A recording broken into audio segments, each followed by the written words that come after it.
Après 3 jours de rencontres avec le pape au Vatican, 34 évêques chiliens lui ont remis, vendredi, leur démission dans le contexte d'un vaste scandale de pédophilie au Chili. La conférence épiscopale chilienne a annoncé, vendredi, que les 34 évêques, présents au Vatican depuis 3 jours, avaient remis leur démission au pape François, dans le contexte d'un rapport concernant un scandale de pédophilie au Chili. Nous, tous les évêques présents à Rome, avons remis nos postes entre les mains du Saint-Père, afin qu'il décide librement pour chacun d'entre nous, indique une déclaration ludée. Évente la presse. Et d'ajouter, nous voulons demander pardon pour la douleur causée aux victimes, au pape, au peuple de Dieu et à notre pays pour les graves erreurs et omissions que nous avons commises, déclarent les évêques. Les évêques implorent le pardon des victimes.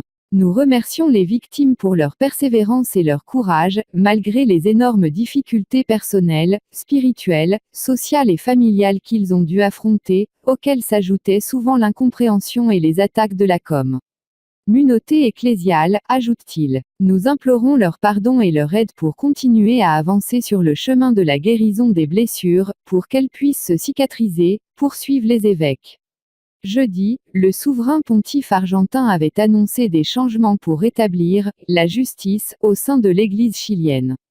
Dans une courte lettre adressée aux 34 évêques chiliens rencontrés à 4 reprises au Vatican entre mardi et jeudi, le pape ne donne aucune piste sur d'éventuelles sanctions contre des prélats, dont certains sont soupçonnés d'avoir gardé le silence sur des cas d'abus sexuels.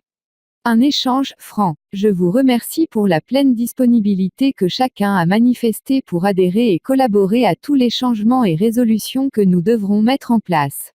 À court, moyen et long terme, nécessaires pour rétablir la justice et la communion ecclésiale, écrit le pape en espagnol dans sa lettre, diffusée par le Saint-Siège. Le pape François a évoqué un échange franc face aux graves événements qui ont endommagé la communion ecclésiale et fragilisé le travail de l'Église au Chili au cours des dernières années. Il leur a rappelé qu'il avait dû demander pardon à plusieurs victimes du clergé chilien.